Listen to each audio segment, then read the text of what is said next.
So before we get started, first, welcome, and I've been reminded to tell you to fill out the surveys and turn off your cell phones, and please don't play any games.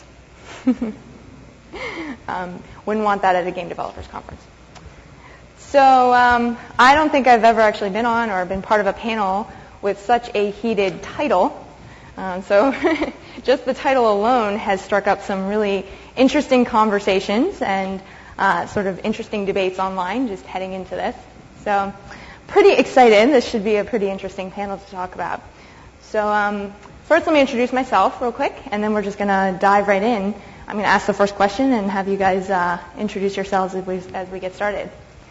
So my name is Shauna Tellerman. I'm founder and CEO of Wild Pockets, and we are opening up game development for everyone. We have an indie community that allows game developers everywhere to create, share, and monetize their games more easily.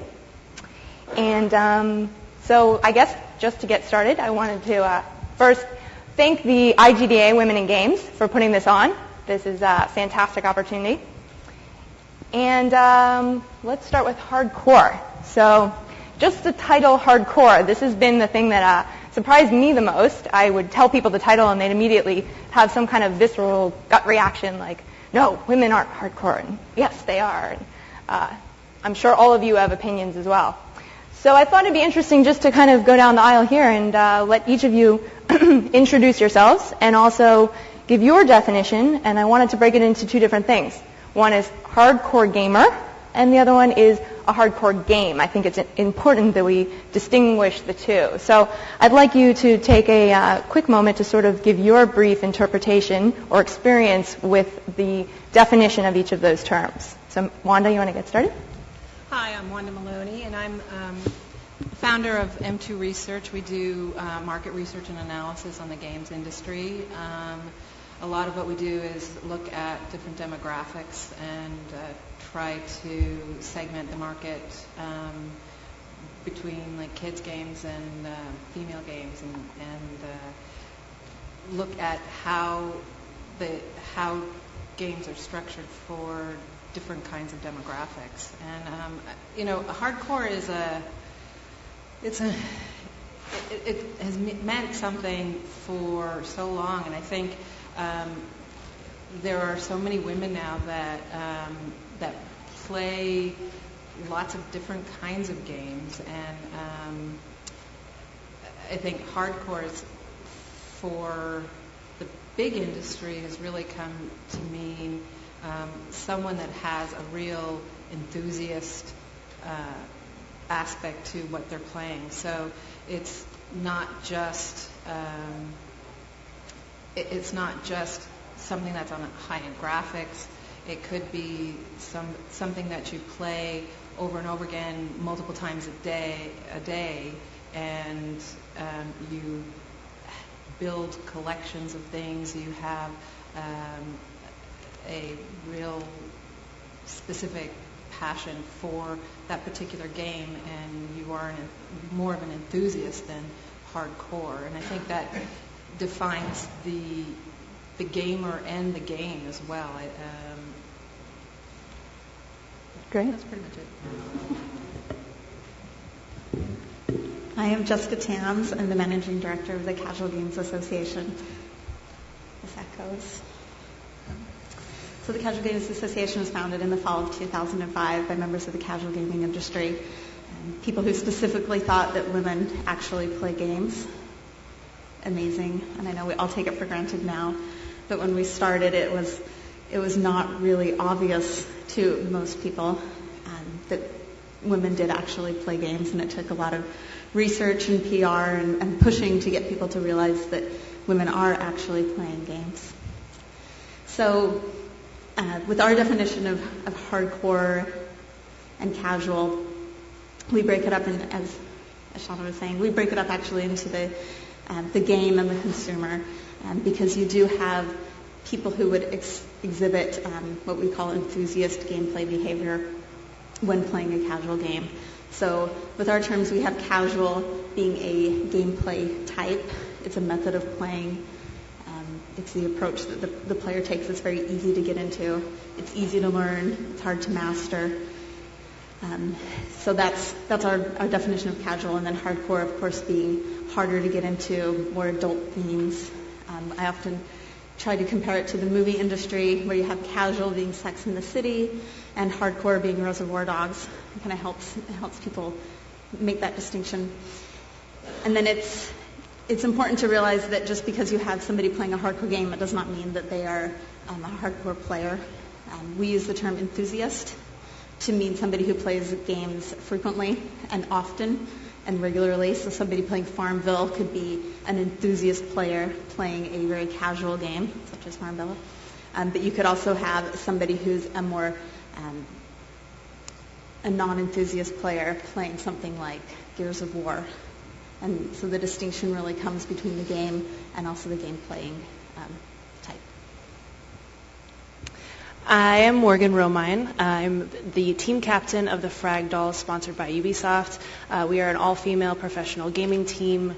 We were founded back in 2004, so we've been around for a little while now.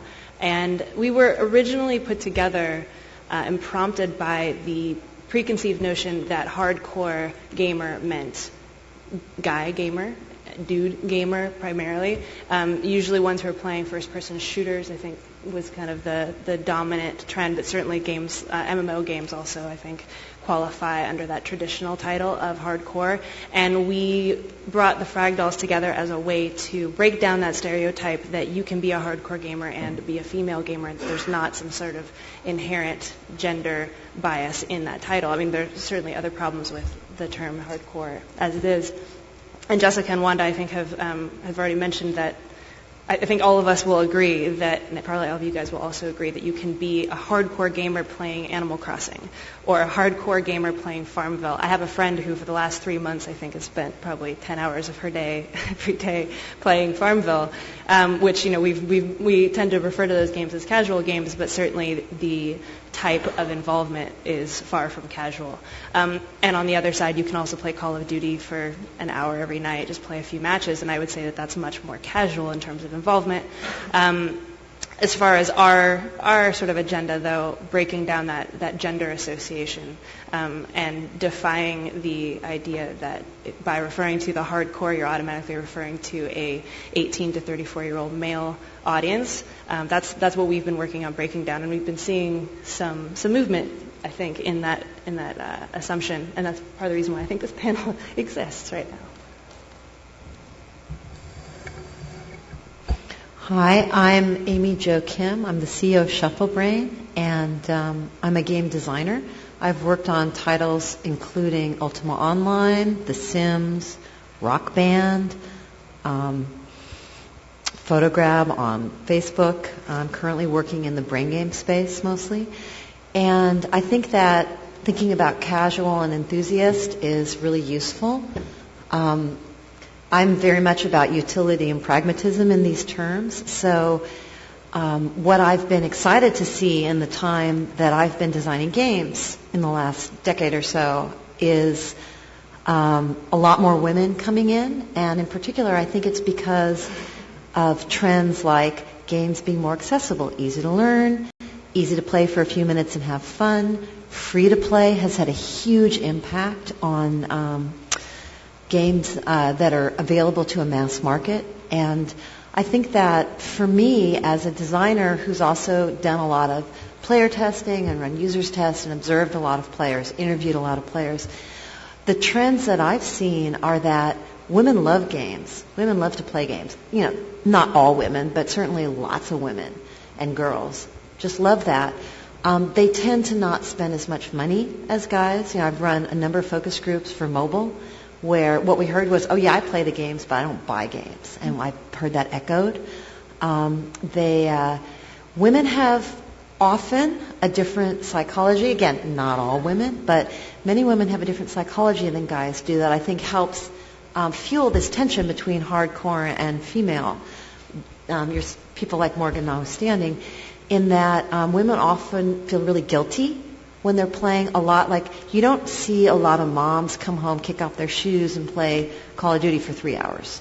You just, you know, myself included, I've got 2 kids. But what I will do is play Farmville for 5 or 10 minutes with my 3-year-old, and that fits into my lifestyle really, really well. So I think there are hardcore games, there are hardcore gamers. I think what's valuable to the industry is to look at who can you reach with your games, how can you reach more people, how can you satisfy more people without necessarily even having to define whether it's gender biased or not. But there will always be women who have that amount of time and will delve in and play for, say, many hours over a period of a week or a month, which it sounds like is the emerging definition of hardcore, is time invested and perhaps time spent at a given session. More often, that's going to be guys who both have the lifestyle and the proclivity to do that. But what's happening now in gaming is that because of the trends I just mentioned, we have way more females that are in here that don't think of themselves as gamers. They might not identify as gamers, but they're absolutely playing games. And that gives us an example to be more creative and explore different kinds of gameplay that before we really couldn't garner an audience for. And that's very exciting to me. Okay, so that actually leads pretty well into my next question, which is, why does hardcore even matter? Why when we named this, was there such a reaction? And why is it this title that people seem to want to strive to, right? Why is it this club that maybe women feel like they want to get into, or, perhaps there's a perception that no, those casual games can't be in the hardcore space. Does it matter? Want to dive in? Well, I think there's... I think when you talk about hardcore, you're spending, if we're talking about time spent in a game, we're talking about validating one's time and how you're spending it. And so if you're spending a certain amount of time a week playing a game, you have pride in that. And you, and then if someone comes in that's more casual, I think there's a tendency to want to differentiate yourself from that casual player, because you are spending so much, you spend so much time and you have so much pride in what you're doing that it makes it a very personal commitment that you're giving to each game that you play. I think that one of the big reasons, and correct me if I'm wrong, is the difference between the casual and the hardcore game design and production methods.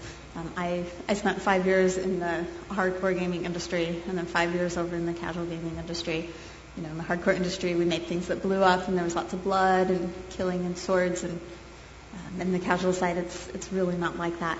And if you look at the new emerging markets in the casual side, all the new distribution options that are available, there's more to making a game than just making sure that you have a good game.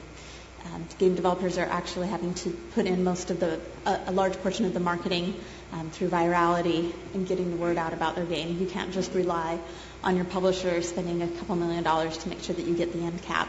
And you can't just rely on getting on the cover of PC Gamer, because it doesn't give you the same throughput that it does in the core gaming space.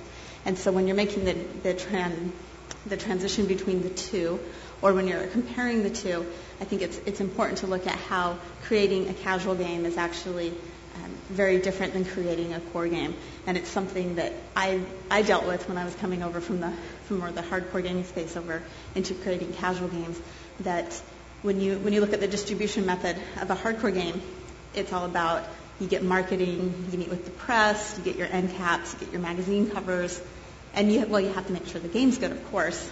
But those are the key tenets. If you look at the online portals with a trial to purchase casual game, the main thing that you have to make sure is that your game is good and fun, because the way that the marketing works on the casual portals is, if your game is good, people will try it out and then they'll purchase it, and then you'll get on the top grossing list, or you'll get on the top 10 list of a big portal.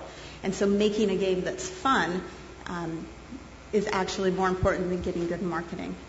And then when you move over onto other distribution options like Facebook, the more important portion of that game is actually virality. And there's some people that you'll see, or actually, I'll just say this. When you look at game sales charts from games that are coming out on Facebook, you can really see where people actually start putting marketing money towards it. So there'll be games that will launch that will be in many ways better than games that do not get as much marketing and viral support from the publisher or the developer that will actually not do as well. And so I think that's the big difference is that game developers, it's a completely different way in many ways to actually create the game, because these casual games rely on the developer putting in the virality and the developer making sure that the marketing happens. You guys have I was going to definitions? say, your question, I mean, you kind of were pointing to what is important about looking at this term hardcore or casual. Do we care? Should we care? Do we care? I'll answer that in maybe a way that you guys will all find rather obvious, but I find it's important to look at these terms, hardcore or casual, because it's important to question them and question the assumptions that are built into them. I remember when I started working for Ubisoft in 2004, kind of the industry-wide sort of knowledge was that it wasn't really worth putting a lot of effort into games that were not these hardcore games that were going to appeal to the proven market of the 18 to 34-year-old males. That's where the money was, and therefore you want to be making stuff that's going to appeal to them. We see that these types of high-power graphics games are going to be the ones, with lots of shooting, and I mean, I'm a fan of the FPS genre certainly, so that worked out fine for me, but that was the focus. It's like you might as well put your effort into that type of game because it's a proven market. Those were the hardcore gamers.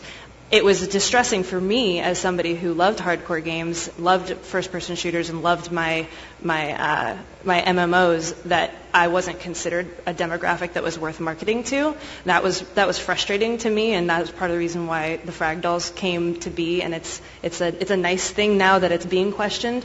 That original sort of demographic and who you're referring to by hardcore is now being questioned. I think it's just as important, though, to question the casual game title and casual gamers. I know plenty of guys who play Farmville and Mafia Wars and Animal Crossing and Cooking Mama, and there are lots of guys who play that too. So questioning that's really important, and I think we're at that stage in the industry where we can do that.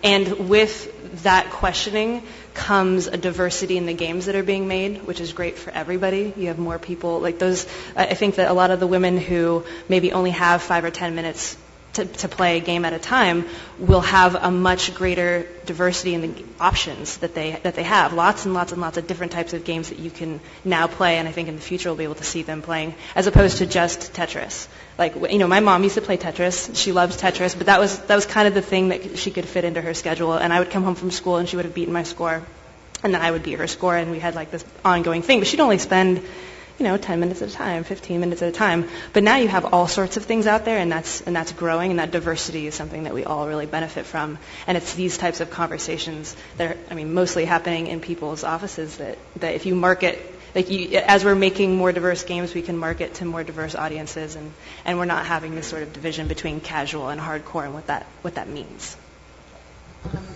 One thing to add to that is really to look at the market, because, if we're in the industry, you have to make games that sell or you can't stay in business. And what's happened in the last few years, and Jessica, you can probably put some stats to this, but largely what's happened is that the casual market is much larger than the hardcore market. Am I wrong or am I right? Yeah, actually, Nolan Bushnell said it well. He said that the hardcore gaming industry has all the money, and the casual gaming industry has all the players. Yeah, I don't That's have maybe the way to put it. And I'll tell you just quickly. Stats. In the casual gaming demographic, the online demographic, 51% are female and 49% are male. And so the thought that casual gaming is a girl thing is largely inaccurate. The main gender differentiation comes by the distribution platform. So women are more likely to play trial to purchase games. Men are more likely to play the free versions. And you might have saw some press a couple of years ago about how men are freeloaders, because they are. So they'll go on and they'll play the free. It's really true. I love that you laughed. That's so sweet. The men would typically go on and play the online versions where they're monetized through advertising or virtual goods. So it's like the free-to-play, as Amy Jo was mentioning before. And then the women will go into the trial to purchase where they actually whip out their credit card and say, I'm going to pay for this game because it is so fun and I'm going to give you $20. So that's kind of something that's seen. And we really didn't see, there wasn't a huge market for the male games, and it wasn't really obvious until the Xbox Live Arcade came out. And, girls don't buy the Xbox. And demographically, Microsoft knew that girls weren't playing on Xbox Live Arcade, but for some reason, Bejeweled was selling really well. So it became obvious that men were playing Bejeweled and Zuma. Go ahead. Hey, sorry, that was really Although long. I do want to point out that I know so many guys who say, how do I get my girlfriend or my wife into playing video games? And I always tell them that Xbox Live, they already have an Xbox Live is a great gateway drug for that sort of thing. But then they all complain that then they can't get on their Xbox because their wives are playing. And they're not just playing Bejeweled either. Like, they're playing whatever they can get their hands on. I think that there's a thing where if they're playing like a Bejeweled that you've been playing on Yahoo Games or whatever, that it's a familiar interface and format, and so then you can get used to the controller, and so that then it opens up a whole other realm of possibilities. If you already use the controller, I feel like that's a big barrier to entry. I just think it's a funny thing about Xbox Live.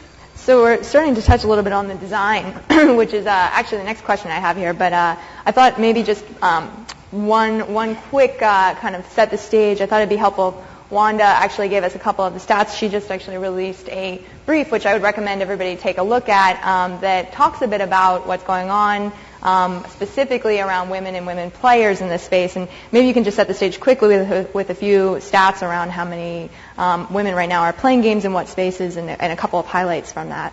Sure.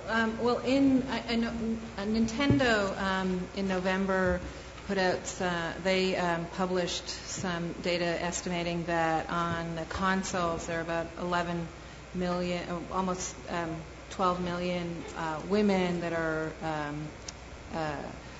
the primary player in the U.S. on consoles. 80% of that 11 million is on the Wii, and then the remainder are Xbox Live, the Xbox 360 and PS3. And when you take those numbers and you compare it to the PC has roughly 270 million users playing online games, and 50% of those are women.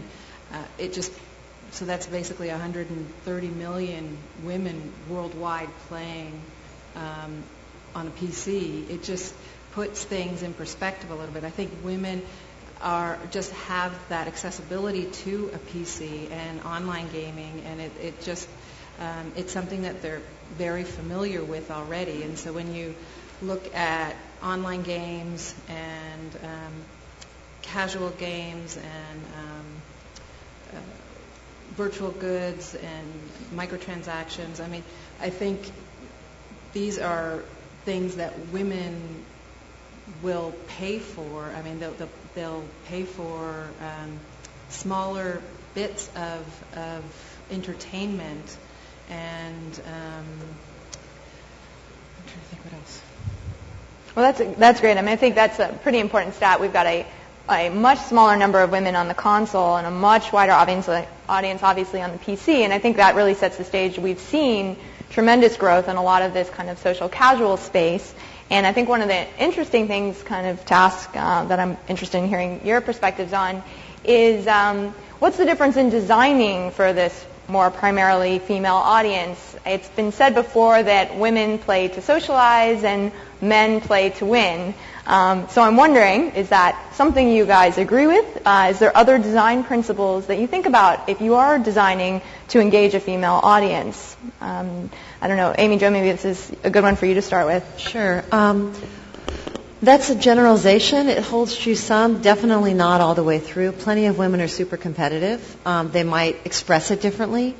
But I think some of the differences as a designer, and this is true for everyone in the industry, now that we have this bigger audience, addressable audience, what it means is themes and topics can be more female-focused or sort of everybody-focused.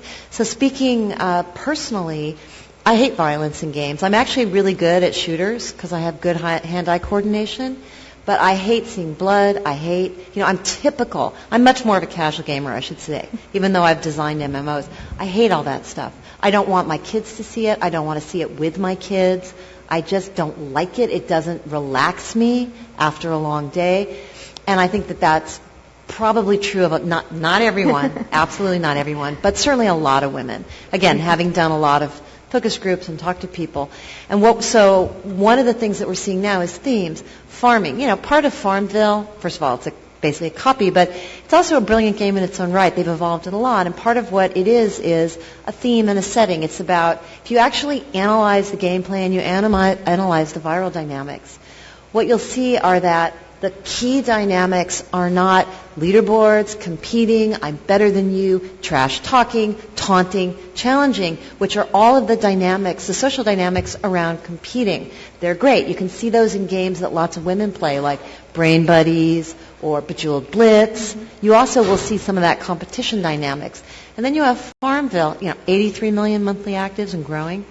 And it's sharing and gifting and helping, and you never would have seen this 5-10 years. You just wouldn't have seen it. The addressable market wasn't there. Part of why this game is so popular now is, there's a lot of things. You can play it in 5 minutes a day, have fun. It's kind of a Skinner box. It's a little bit manipulative.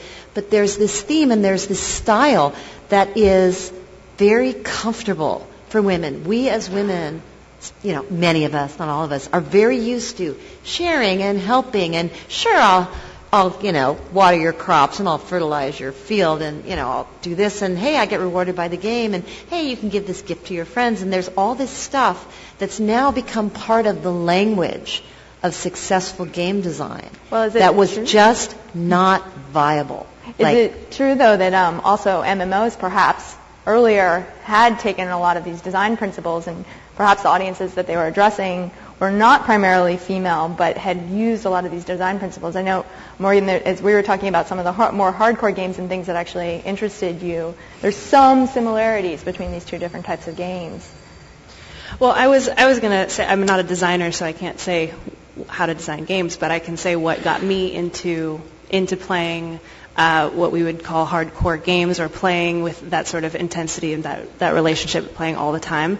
Growing up, I played games all the time. I played Legend of Zelda and Sonic the Hedgehog and lots of Tetris and Bubsy games. I loved them. I thought they were really fun. But I never, it wasn't like of my top passions. It was something I really liked, but I never ever thought that I would have a career in it. And then in high school, I got into EverQuest. And EverQuest was the best possible combination of things that I wanted to do. It was a game, but I could also hang out with my friends and flirt with boys and be competitive. And it allowed me to do all of those things.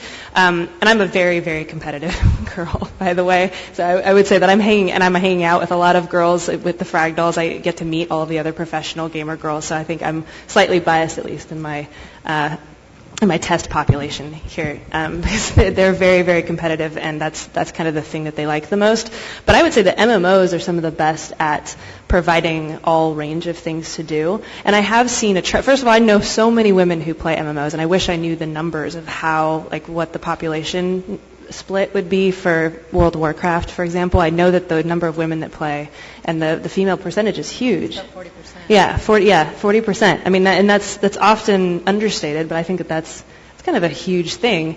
And a lot of the girl gamers that I know that play World of Warcraft tend to be healers or tend to be guild leaders and tend to be involved in that sort of nurturing and socializing and bringing people together. And when the boys are being crazy and competitive and not listening to each other, it's often the female gamers who are kind of pulling them together and organizing them. One of our Frag Dolls is in a raiding guild, and she raids constantly and constantly. But she is the head honcho and the one who makes sure that everybody stays in line. And so there's, I think we're seeing a mix in here. Yeah, she totally is the mom. She'd be mad if I told her that, though. But they find the sort of similar things. I mean, I don't want to overstate that or generalize too much, because again, I know very many cutthroat women who would have nothing to do with this nurturing idea or collaboration. They don't really care about that. But yeah, I think MMOs are, I mean, that was my personal experience, is that the fact that MMOs allowed me to be social and do some of the collaboration in addition to all the other fun elements of competitive games. That was what drew me into it. And now, as I'm seeing more and more games providing that as an option, I have a lot more games that I am that much more in love with. So I'm interested in the business behind all this. I mean, obviously we're all in this because there is a big business here and people are spending money somewhere. So when we look at the breakdown of where people are spending money right now, and especially, perhaps gender or perhaps types of games differences, and maybe Jessica, there's some studies that the Casual Games Association has done on this. I'm not sure, but are we starting to see that there's different kinds of things that women are willing to spend money on, perhaps even in microtransactions, a relatively new space, that you need to design in differently than perhaps your male audience, or is there right now seeming to be no difference?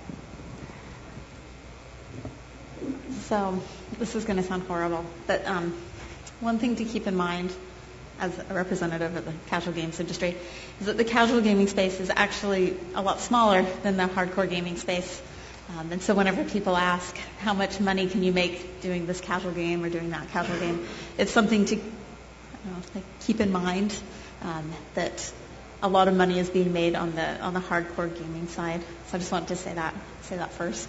It's about 10%, 10 to maybe 15% of the overall gaming market is actually in an online connected casual gaming. So I just wanted to say that at first.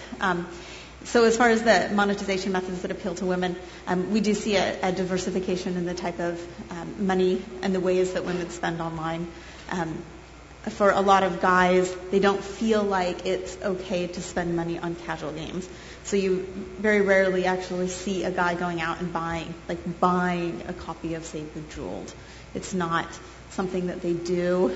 They think, oh, I'm not going to pay for that game because that is something that I should be able to get online for free because it's not the core gaming experience that I'm used to. So they'll go out and they'll spend $60 on Call of Duty, but they're not going to go out and spend $15, $20 on a copy of Bejeweled. So that's kind of one of the main differences between the men and the women, is that the men have kind of this preconceived notion of what is worth spending their money on.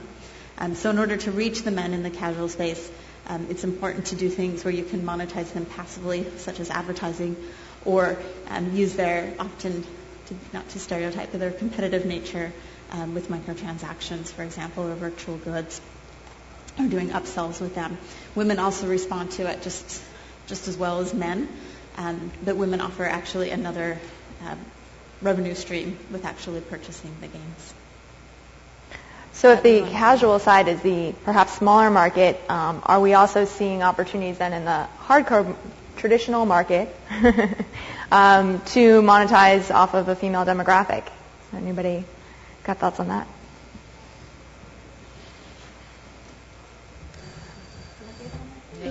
That's a really good question. I don't think so. Not in the sort of capacity that we've been talking about. I do, however, think that the marketers of hardcore games are starting to accept that women are a viable demographic to market to, and opening up their who they're willing to, what resources they're willing to advertise in. I mean, they haven't gone so far as to advertise Call of Duty in Vogue magazine or 17 magazine yet, but maybe. I mean, I feel like there is that the door of possibility is being sort of opened for that now. That's something that we're pushing for, is just market to us, consider us valid, because we will spend money on the game if it looks like something that you're considering us. If you're not considering women at all, then, we're well, then screw you, and we'll go play games that are made by people who actually respect us as potential consumers. But yeah, as far as microtransaction type of stuff, we're not seeing that in hardcore games so much. So interesting. So one other thing that's been going on in the free-to-play game segment, which does have more and more MMOs are going free-to-play, especially the lighter weight ones, is that women will pay money to dress up their avatars. Guys will too, especially if the armor has, +3 in a melee or something like that. Or sports teams on them. We saw this years ago in Asia, in Korea, and you see it, that's continued on. But how many of you have ever seen or played Sorority Life, for instance? Okay, there you go. So you can probably tell stories. This game is making a lot of money for Playdom. I can't release figures, and I think my figures are probably out of date. But rather than, I mean, the business model of subscription and boxed product is dramatically changing. And everybody that I know in the core market, everybody being like THQ, Ubisoft, I have some contacts at Ubisoft, etc., people are trying to figure out how to shift their business toward a free-to-play, monetize with microtransactions model, do experiments there. There was a really interesting talk yesterday from the Turbine Dungeons & Dragons Online. Now, that's a hardcore game, DDO. And they shifted to a microtransaction-based model. And part of what's going on is that it's engage, then monetize, instead of monetize, then engage. It's a very, very different way of bringing in your audience. And what people are learning is that women will spend money on cute clothes in real life, especially on themselves, but also on their kids, their husbands, boyfriends, whatever. Guys will too, but not like women do. Women know that this is part of their lifestyle. And so to take that and to translate that behavior into your online life, let's say that you can't afford, the $200 Prada blouse or whatever in real life, but you're aspirational toward it, you can go to Stardoll or you can go to Sorority Life and you can get a cute new outfit either for the in-game money you earned or for $1 or $2. And it's not the same as dressing it up in real life, but that's a very real emotional experience. So I think this is opening up a lot of new, as a designer, this opens up a lot of new areas for where do you put your design bucks. And I think we're going to see a lot more of that. I just wanted to point out that was a really good point about customizing your avatar. My girls are crazy about this idea. And in the old Rainbow games and all these ones where you have to level up to unlock all of your equipment, there's pink camo is one of the things that you can get if you're really high up there. Or Call of Duty, you have your awesome little achievements, like the My Little Pony achievement is a big thing that everybody likes because it has an awesome little pony. It's pink. And my girls would pay for that. They would absolutely pay for that so that they could run around these maps covered in pink. I mean, we loved Halo for that reason. So, I mean, there's money to be made there. I don't know why it hasn't happened yet. It will eventually, I'm sure. And actually, this plays into kind of an interesting thing that was brought to my attention, and I'm kind of curious to hear what you guys think about this. But there's seems to be in the social casual space right now, some of the games that have been designed are playing up kind of traditional female stereotypes about what women like to do, and also kind of really building on the idea that women like to be productive. So when you think about the games that have succeeded, a lot of them are around things like, cooking and farming, building families, beauty, nurturing, etc. Is this something that you see is going to continue to expand beyond this, or do you think that these really are the kinds of things that just, simply gut level appeal to women? I'll say that at the core, I don't think that it's too much different than what we see in the more hardcore space historically. It just might be packaged a little bit different in ways that women are actually drawn to it.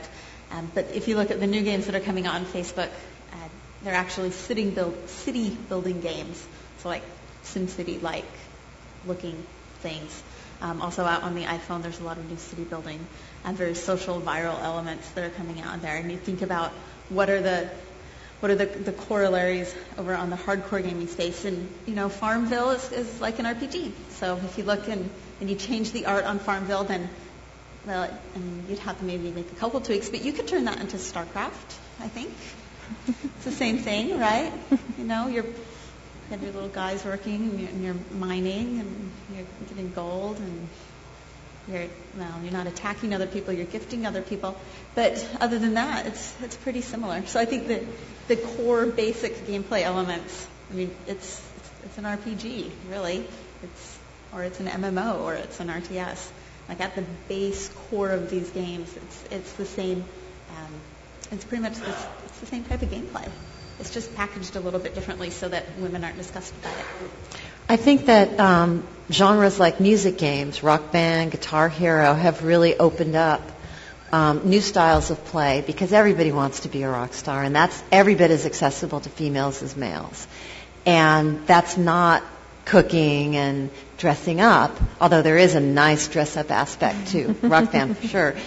But it's really the joy of performance, and you can play it co-op, or you can play, a campaign, and there's a lot of different ways to play it. And I think that we'll see, I'm hoping that we see more things like that where it isn't for females or for males. It's just aspirational, escapist fun. That's great. Yeah, that was the next question I was going to ask, which is let's point out some games that have really kind of broken barriers here, maybe crossed some of the boundaries, and don't sort of stereotypically seem to address one or the other markets, and maybe some of the reasons, the design mechanics behind that. I can speak to stuff where I have direct experience the best. So Rock Band, I was on the early design team for the original Rock Band, and I did the online and community design. And when we were working on it, we developed scenarios where, like one was a bunch of guys in their frat house all playing together, and another one was a mom with some teenage kids, and we had all these different scenarios.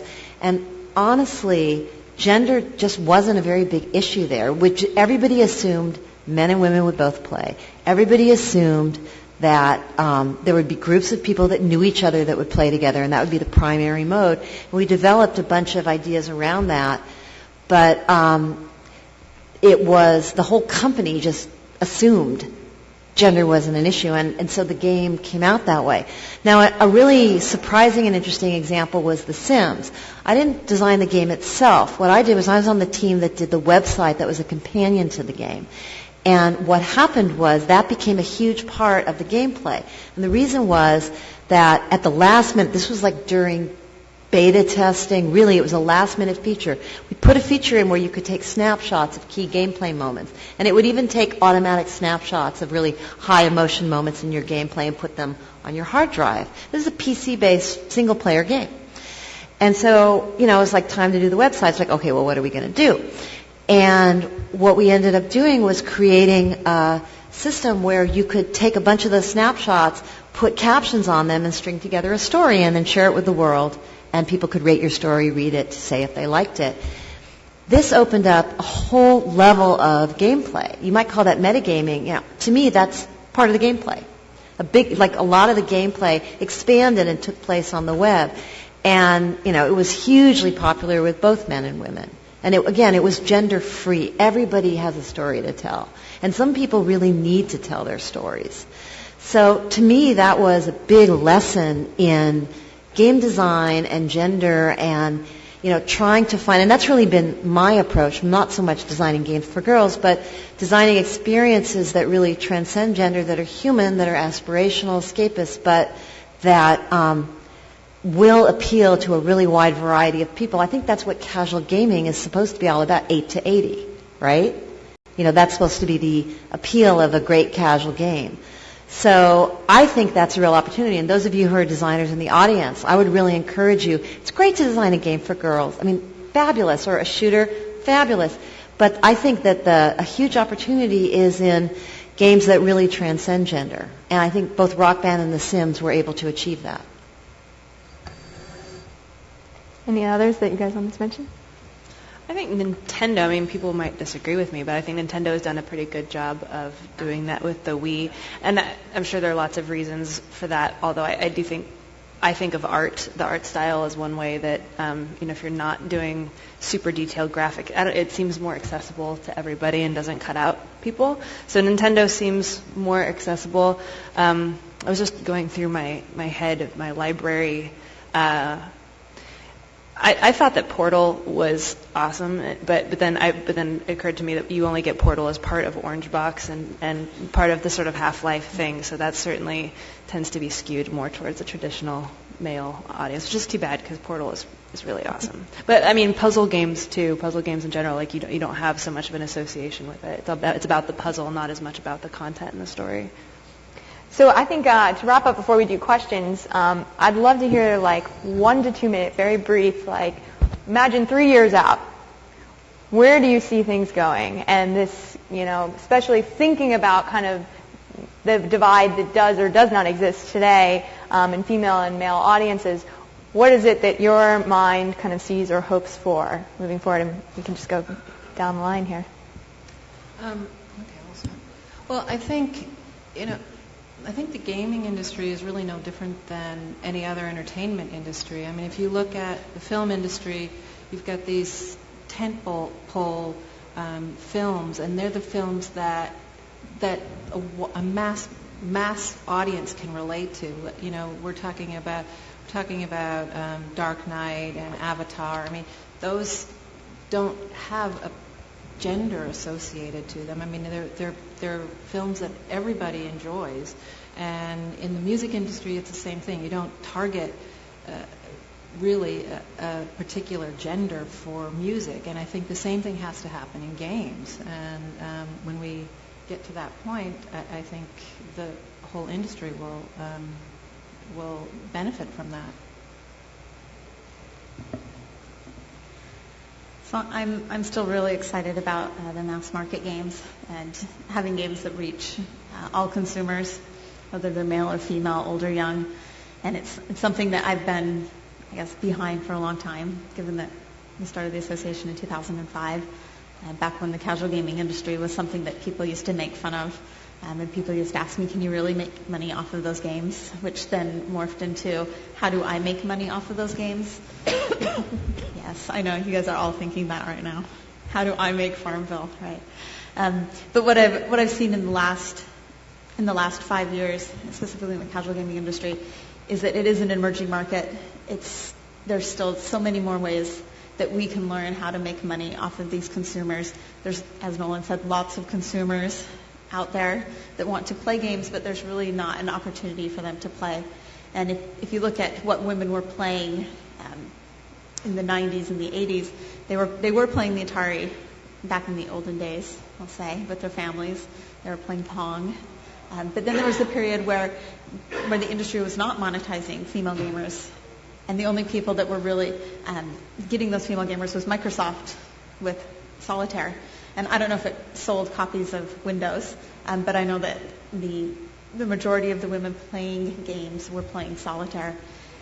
So I think in the next 3 years we're going to see ways for the industry to actually monetize the casual gamer to the point where potentially we can start making just as much money off of a casual gamer per capita or per play per month as we would off of a more enthusiast player. I'm not sure if it will actually really ever happen, because if you think about an enthusiast in any industry, they obviously spend a lot more money. Enthusiast, if you go out and get a theater system, the enthusiast will obviously spend 5-10 times what somebody like me would spend. And men would make fun of my audio system at home and my non-high definition television. So I think that's something that we really need to, or the industry is going to really look at, is making money off of these women. I think I have these very grand scale dreams about games being popular, and like mainstream accepting them as a way to spend time that's not some sort of like nerdy pastime. But I think we're really getting a lot better about that. So, I mean, for me, I think that the stereotypes will continue to disintegrate. I'm hoping, but I think that we've been following a good trend. I don't get asked nearly as often now when I go to a game store. There's not as much surprise if I'm buying a copy of Call of Duty when Halo 2 came out, I remember having a conversation with the guy who was selling me the game, who at first he would not believe that I was buying it for myself. He was really shocked about this. Like, no, really, like your boyfriend, this is who you're buying this for, your boyfriend. And that was in 2004, and I don't get that same sort of thing now. There's still some surprise, but it's gotten better, and I think that will be a continuing trend. I feel like the point that I hope we get to, I I would like to see Facebook have video games included in the what's your favorite thing that you have in your profile. Like we have movies and we have TV shows and we have music, and it just shocks me still that we don't have video games. And I think that'll happen eventually, maybe 3 years. We'll see that. But as we get better about making games more accessible to all sorts of people and increasing the diversity in the library of games that exist, I think we'll get that sort of more widespread acceptance of video games as an acceptable pastime. So those are all great comments. To add to that, I basically agree with that. I think that one of the most exciting things that's happened in the last few years are alternative peripherals to the controller, to the thumb fatigue that you get when you're playing Xbox games or PlayStation games, which are fun. But, we've got Project Natal coming out, which we're all waiting to see. The Wii really opened up the market to a broader variety of people, both female but also older players and some younger players. And I think we're going to continue to see developments in different ways to experience games. So the different controllers, games coming to you where you are, like Facebook games, versus having to have a console or have something special purpose to do. And games that can integrate into your daily life, in the way that I play Farmville with my 3-year-old for 5 minutes in the evening. I could also have some of my other daily activities be part of a game, earning loyalty points in a really fun game-like way. And I think for women, particularly, women that have a lot of demands on their time, as certainly as you grow older tends to happen, to be able to have games fit your lifestyle rather than you having to fit into the games is a trend that's going to grow and that I think offers a lot of opportunity, both inside the games industry but also expanding the techniques of the games industry out into the larger web services industry. This is great. So in the last remaining time, I think we have a little over 5 minutes left, maybe about 7 minutes. Let's go ahead and open it up, and please come up to the microphone as you ask questions. Hey, Amy. It's Bernie.